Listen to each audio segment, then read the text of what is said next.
जब भी आप लेवलिंग की बात करें या हम लेवलिंग की बात करें तो लेवलिंग जब भी हम पढ़ते हैं तो वहाँ पे एक टर्म्स आता है कटिंग एंड फिलिंग का। तो वहाँ पे अगर ये टर्म्स आपको डिटेल में नहीं समझ में आता है तो नॉर्मल टर्म्स में हम बात करते हैं लेवलिंग होता क्या है।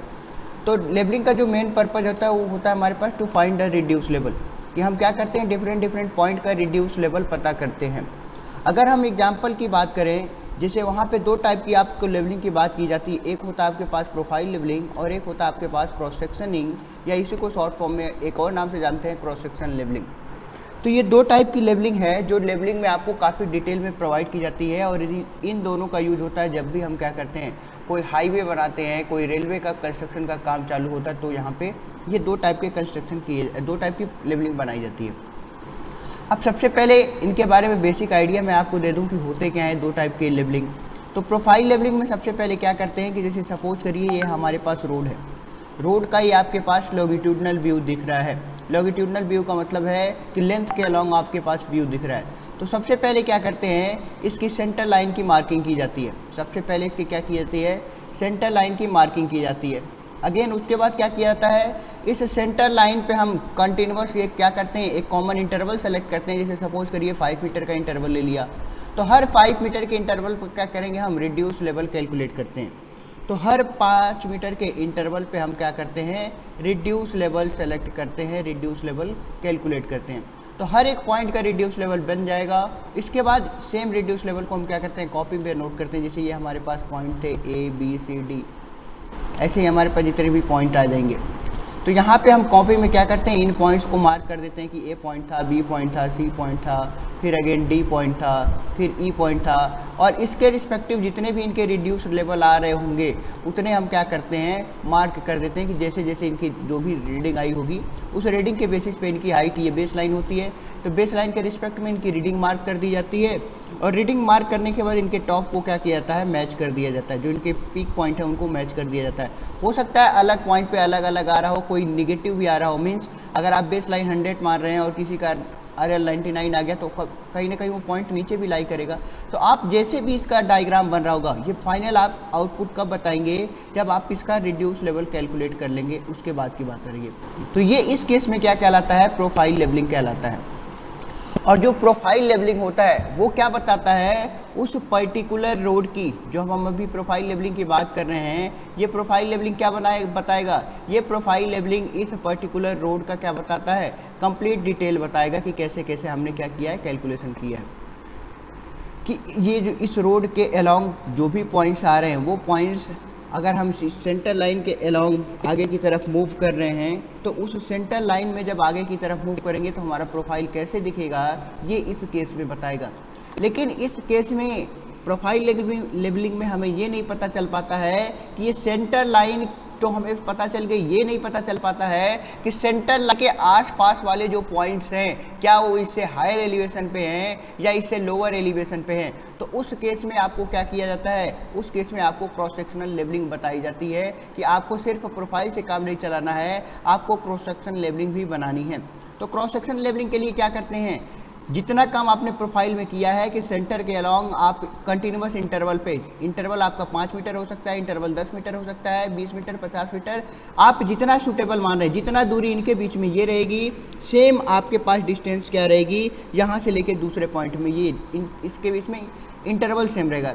अगेन ये तो आपके पास प्रोफाइल लेवलिंग का इंटरवल है। क्रॉस सेक्शनल लेवलिंग क्या होता है कि इस पॉइंट पे अगर आपने मेजर किया तो इस पॉइंट पे लेंथ के परपेंडिकुलर डायरेक्शन, लेंथ आपकी इस डायरेक्शन में दिख रही है, इसके परपेंडिकुलर मतलब ये या तो एक लाइन इधर जाएगी और एक लाइन इधर जाएगी, इसके परपेंडिकुलर आपको क्या करनी है लाइन ड्रॉ करनी है। और मिनिमम आपको 3 रीडिंग इधर भी कंटिन्यूस इंटरवल पे मेजर करना है, मिनिमम आपको 3 रीडिंग इधर भी कंटिन्यूस इंटरवल पे मेजर करना है। इसका इंटरवल जो होता है वो जनरली 2 मीटर से लेके 5 मीटर के बीच में वेरी करता है।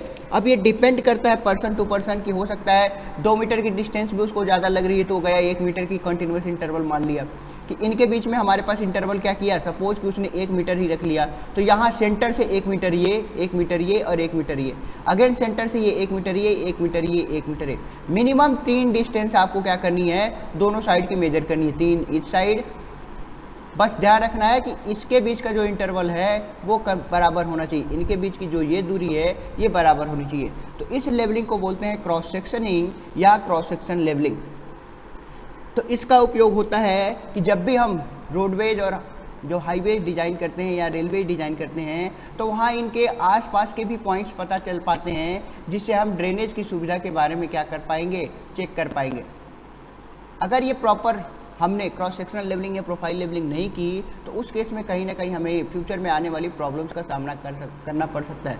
जैसे कि सिर्फ आपने प्रोफाइल लेवलिंग बना दी, सेंटर की पॉइंट की दूरी बता दी कि सेंटर पॉइंट आपने चेक कर लिया और इसको प्रोफाइल आपको सेम मिल रहा था, सही मिल रहा था, लेकिन आज के पास का जो पॉइंट है वो हायर एलिवेशन पे है। तो बरसात के सीजन में जब भी रेनफॉल होगा तो अगर आपने रोड बनाया है तो पानी बरसात में क्या हो जाएगी, हायर एलिवेशन से लोअर एलिवेशन पे आएगा, मतलब कहीं ना कहीं पानी आसपास के एरिया से रोड पे आके इकट्ठा होगा। तो ऐसी प्रॉब्लम्स के बचने के लिए हम क्या करते हैं, क्रॉस सेक्शनल और प्रोफाइल लेवलिंग की बात करते हैं। अब अगर हम बात कर रहे हैं क्रॉस सेक्शनल और प्रोफाइल लेवलिंग, ये दोनों टॉपिक डिस्कशन के बाद अब हम बात करेंगे नॉर्मल जो हमारे पास रोड होता है उस रोड के क्रॉस सेक्शन की बात करते हैं। तो इस पॉइंट को मैं हटा रहा हूँ।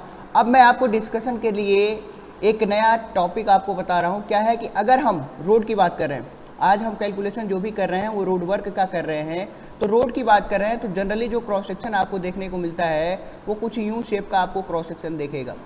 जिसको जहाँ डाउट आ रहा होगा वो मेरे से पूछ लेंगे कि इसका क्या मतलब है।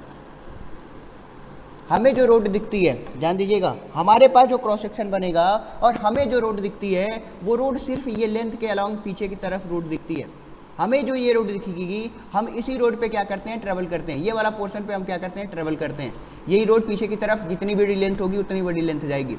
यहाँ पे हम किसकी बात कर रहे हैं, हम यहाँ पे बात कर रहे हैं क्रॉस सेक्शन की, कि अगर आप रोड को किसी एक जगह पे खड़े होकर उसको कट कर दो तो आपको दिखेगा कि जितनी रोड है, जितनी चौड़ाई आपको यहाँ ऊपर फॉर्मेशन विड्थ दिख रही है, जनरली ये कितना होता है। तो अगर हाईवे में आपने पढ़ा होगा, हाईवे में जनरली जब आप ट्रांसपोर्टेशन पढ़ते हो तो ट्रांसपोर्टेशन के भी दो पार्ट होते हैं, हाईवे और दूसरा ट्रांसपोर्टेशन सेकेंड होता है रेलवे, और उसमें एयरपोर्ट की बात करते हैं। हाईवे में बात करते हैं तो इसमें आईआरसी के डिफरेंट गाइडलाइंस हैं। आईआरसी की गाइडलाइंस है कि अगर आपके पास सिंगल लेन है तो कहीं ना कहीं 3.75 मीटर होना ही चाहिए, लेकिन अगर आपके पास n नंबर्स ऑफ लेन है, जैसे 4 लेन है, तो हर लेन की लंबाई कितनी होनी चाहिए, 3.5 मीटर पर n लेन के हिसाब से होनी चाहिए। अगर 4 है तो 3.5 मल्टीप्लाई बाई 4 उतनी लेन आनी चाहिए।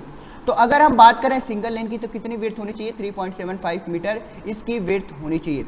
तो अगर ये तो आपके पास वो विड्थ हो रही है जो आपके पास दिख रही है, लेकिन कहीं ना कहीं इस विड्थ को स्टेबिलिटी प्रोवाइड करने के लिए हम क्या करते हैं, नीचे की तरफ इसकी जो विड्थ होती है वो ज़्यादा होती है, जो नीचे की विड्थ होती है वो ज़्यादा होती है। यहाँ से हमारे पास ये जो पोर्शन होता है, मैं सारे के सारे टर्म्स बताते चल रहा हूँ, ये जो पोर्शन है, ये पोर्शन इसका क्या कहलाता है, साइड कहलाता है। क्या कहलाता है, ये साइड के स्लोप होता है। अब साइड स्लोप कितना होता है, इसको S/1 के टर्म्स में लिखा जाता है हमेशा। ये S/1 क्या है, ध्यान देना आप, मैंने क्या बोला, S/1 के टर्म्स में लिखते हैं या M/1 के रूप में लिखते हैं। इसका मतलब है हॉरिजेंटल टू वर्टिकल रेशियो। आप कितना हॉरिजेंटल जाएंगे कि उसमें एक वर्टिकल जाना पड़े, इसको डिनोट करते हैं S/1, या किसी बुक में M/1 के टर्म्स में आपको देखेगा। तो ये दोनों टर्म्स आपको क्लियर हो गए होंगे। ये आपके पास क्या लाएगा, साइड स्लोप। जितना स्लोप इस साइड होता है सेम स्लोप उस साइड भी होगा। ये हमारे पास, अगर हम इस चीज़ को डिनोट कर रहे हैं कि ये हमारे पास विड्थ है, इस पोर्शन को अगर मैं डिनोट करूं, ये तो आपके पास रोड की बात कर रहे हैं, ये हमारे पास है विड्थ B, ये हमारे पास साइड स्लोप है S/1। तो अगर ये विड्थ है तो कहीं ना कहीं ये पोर्शन भी हमारे पास किसके बराबर आएगा, अगर ये पोर्शन है तो ये पोर्शन भी आपको दिख रहा होगा कि ये भी विड्थ के बराबर आएगा। अगर आप ऊपर विड्थ दिख रहा है तो ये पोर्शन भी विड्थ के बराबर है। अगेन ये स्लोप इनटू S/1 का है, तो आप लगाओ इसमें tan थीटा इक्वल टू क्या होता है, ये इसकी क्या हो जाएगी, डेप्थ आ जाएगी। ये इसकी क्या हो जाएगी, डेप्थ आ जाएगी। डेप्थ मतलब कितनी डेप्थ आ रही है, तो tan थीटा आप लगाओगे तो वहाँ से डेप्थ बाई ये रेशियो आ जाएगा। आपको यहाँ से निकालना है tan थीटा, ये अगर आप थीटा मान रहे हो, थीटा क्या है S/1, तो अगर थीटा बहुत ही क्लोज होता है, आपने ये चीज़ें पढ़ा होगा कि tan थीटा में अगर थीटा बहुत ही ज़्यादा छोटा है तो उस केस में हम क्या करते हैं, उस केस में tan theta equal to theta लिख लेते हैं, tan theta equal to theta लिख देते हैं। तो आप इस टर्म्स से निकालना, थीटा की जगह पे यहाँ पे S लिखा हुआ है, थीटा की जगह पे यहाँ पे क्या लिखा हुआ है, S लिखा हुआ है। और इस टर्म्स को अगर मैं यहाँ पे अप्लाई करूँ, अगर इस टर्म्स को मैं यहाँ पे अप्लाई करूँ तो उस केस में आपको क्या दिखेगा, tan थीटा, ये वाला टर्म्स आपके पास मिलेगा, आपके पास tan थीटा टेन थीटा होता क्या, परपेंडिकुलर अपॉन बेस, परपेंडिकुलर आपके पास दिख रहा है डी, और बेस की वैल्यू आपको क्या निकालनी है, यही आपके पास निकालनी है। ये चीज़ें आपको समझ में आ रही होंगी। टेन थीटा की वैल्यू आपके पास आई जाएगी, तो कहीं ना कहीं आपके पास क्या है, S into one. S into one का मतलब है कि स्लोप है एस इंटू वन के रूप में, और यहाँ से आप थीटा निकालेंगे, tan theta equal to theta हो जाएगा, theta equal to D by x. यही आपके पास एक्स की वैल्यू आपको कैलकुलेट करनी है, किसके बराबर आएगी, तो आपके पास थीटा दिखा हुआ है कितना, ये है हॉरिजेंटल इंटू वर्टिकल का रेशियो, ये है हॉरिजेंटल इंटू वर्टिकल का रेशियो, और आपको चाहिए क्या, वर्टिकल इंटू हॉरिजेंटल का रेशियो, तो ये क्या हो जाएगा, x इक्वल टू हो जाएगा डी बाई थीटा। अभी मैंने बताया कि ये s इंटू वन के फॉर्म में होता है, हॉरिजेंटल बाई वर्टिकल, मतलब h अगर x आप h जो है हॉरिजेंटल जा रहे हैं, तो आपको क्या करना पड़ेगा, v टर्म्स आपको वर्टिकल जाना पड़ेगा। इस केस में अगर आपको s जाना पड़ेगा हॉरिजेंटल, तब आप वन वर्टिकल जाएंगे, तो यहाँ से कहीं ना कहीं आपके पास जो थीटा की वैल्यू आती है वो निकल के आती है 1/s, और यहाँ से जब आप पुट करोगे वैल्यू s नीचे से क्या हो जाएगा, ऊपर चला जाएगा, तो जो x की वैल्यू आती है वो है SD के बराबर। तो यहाँ s की जगह क्या लिख सकते हैं, हम SD डायरेक्ट लिख सकते हैं। तो जो हमारे पास x का टर्म आ रहा था, यहाँ पे हमने लिख दिया SD। हमने क्या लिख दिया यहाँ पे ये टर्म्स हमने मेंशन कर दिया कि ये जो वैल्यू आएगी वो वैल्यू आपके पास किसके बराबर आएगी, s इंटू डी के बराबर ये वैल्यू आएगी। सिमिलरली s इंटू डी के बराबर ये वैल्यू आएगी। ये वैल्यू कहाँ से आई, ये बातें समझ आ गई। इस टर्म्स को बोलते हैं, जो फॉर्मेशन विड्थ होता है वो विड्थ है। अगेन ये तो आपके पास फॉर्मेशन विड्थ हो गई। दूसरा जो मैं आपको रेड कलर से शो कर रहा हूँ, ये वाली लेंथ भी साइड के अलॉन्ग ही जाती है, तो ये आपके पास कहलाता है साइड वाला स्लोप एरिया। ये क्या कहलाता है, स्लोप एरिया। अगर हम यहाँ पे कोई काम कर रहे हैं, इस स्लोप एरिया के ऊपर सपोज करिए आप कोई काम कर रहे हैं, मिट्टी का काम कर दिए, तो वो काम आपके पास कहलाएगा टर्फिंग। क्या कहलाता है, टर्फिंग कहलाता है। और टर्फिंग से रिलेटेड न्यूमेरिकल भी हम नेक्स्ट क्लास में डिस्कस करेंगे। फिलहाल हम अभी इस क्रॉस सेक्शन एरिया को हम नेक्स्ट पेज पे ड्रॉ कर रहे हैं, और इससे रिलेटेड मैं आपको कैलकुलेशन कर रहा हूँ। सबसे पहले हमने ये डिस्कस किया था, ये विड्थ होगी फाउंडेशन की, फॉर्मेशन की विड्थ होगी हमारे पास, तो फॉर्मेशन की विड्थ हमने ड्रॉ कर दी बी। यहाँ से साइड स्लोप हमने डिस्कस कर लिया, और ये हमारे पास फॉर्मेशन की विड्थ, साइड स्लोप, ये हमने एक रोड का क्रॉस सेक्शन सपोज किया। ये हमारे पास विड्थ है बी, तो यहाँ से भी ये विड्थ कितनी आ जाएगी बी। अगेन ये s इंटू वन का रेशियो होगा, इधर भी क्या होगा, s इंटू वन का रेशियो होगा, तो ये कितना आ जाएगा, s इंटू डी आ जाएगा। सिमिलरली s इंटू डी, यहाँ पे ये टर्म्स आपको देखने को मिलेंगे। ये b है यहाँ से यहाँ तक। अगर मैं आपसे बात करूँ, आपको क्या करना है, इस क्रॉस सेक्शन एरिया निकालना है, आपको क्या करना है, एरिया कैलकुलेट करना है, और वो एरिया कैसा होगा, क्रॉस सेक्शन एरिया होगा। तो कैसे निकलेगा, अगर इस पर्टिकुलर हम एरिया की बात करें, तो आप क्या कर सकते हो, इस एरिया को दो पार्ट में डिवाइड कर सकते हो। इस एरिया को दो पार्ट में डिवाइड कर सकते हो कैसे, एक आपके पास विड्थ दिख रहा है, एक तो आपको रेक्टेंगल दिख रहा है, और इधर आपके पास दो ट्रायंगल दिख रहे हैं, एक रेक्टेंगल और दो ट्रायंगल।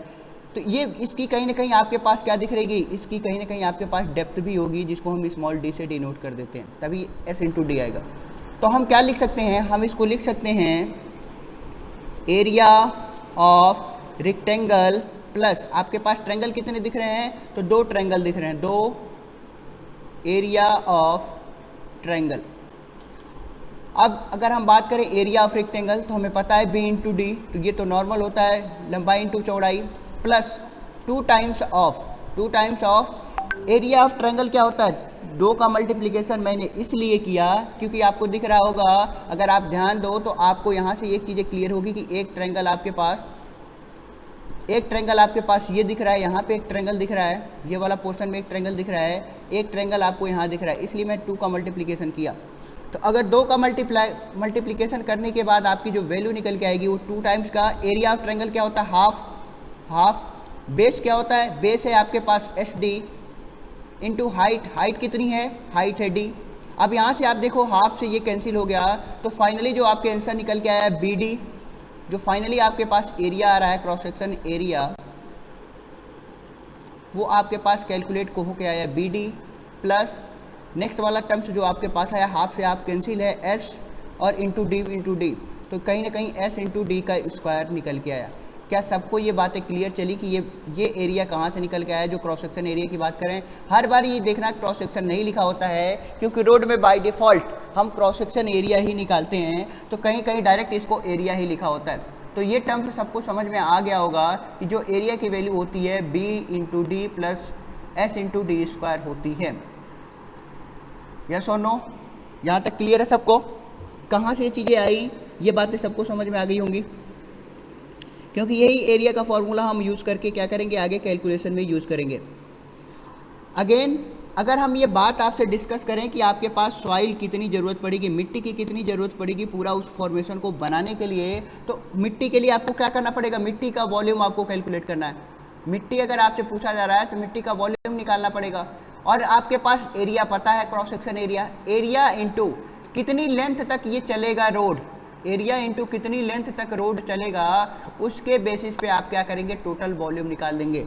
एरिया आपने यहाँ से मेंशन कर लिया, लेंथ आपके पास गिवन होगा कि ये जो रोड है 20 मीटर का है, 50 मीटर का है, 200 मीटर का है, 500 मीटर का है कि 10 किलोमीटर का है, तो आप उसको क्या करोगे, कन्वर्जन ले लोगे कि एरिया जिस यूनिट में होगा उसी यूनिट में आप लेंथ को कन्वर्ट कर लोगे, और वहाँ से आपको क्या मिल जाएगा, वॉल्यूम निकल के आ जाएगा। अब इसके बेसिस पे आपके पास जो मेथड होते हैं वो 3 पार्ट में डिवाइड हैं। एक होता है mid section, mid area, mid section method होता है, फिर होता है एवरेज एरिया मेथड, और लास्ट होता है सिम्पसन्स के रूल के बेसिस पे। तो सबसे पहले हम तीनों मेथड को एक एक बार डिस्कशन करेंगे, फिर उससे रिलेटेड हम न्यूमेरिकल सॉल्व करेंगे। तब तक अगर किसी को यहाँ तक इसमें अगर कोई डाउट है कि हम क्या कर रहे हैं, कि किसको क्या बोलते हैं, रोड क्या होता है, रोड का क्रॉस सेक्शन कैसे दिखता है, तो आप मेरे से डिस्कस कर सकते हैं। अगर कोई प्रॉब्लम नहीं है तो आप मुझे बता सकते हैं कि नो प्रॉब्लम।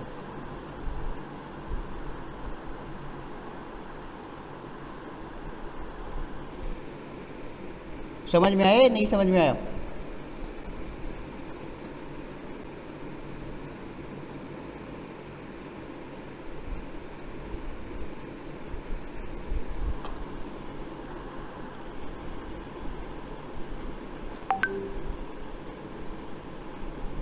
नो रिप्लाई, चलो बहुत अच्छी बात है। तो ये टर्म्स हम बात कर रहे थे जब लेवलिंग की बात कर रहे थे। लेवलिंग में हमारे पास क्या होता है, लेवलिंग जब हम करते हैं तो हमारे पास एक बेस लाइन होता है। लेवलिंग में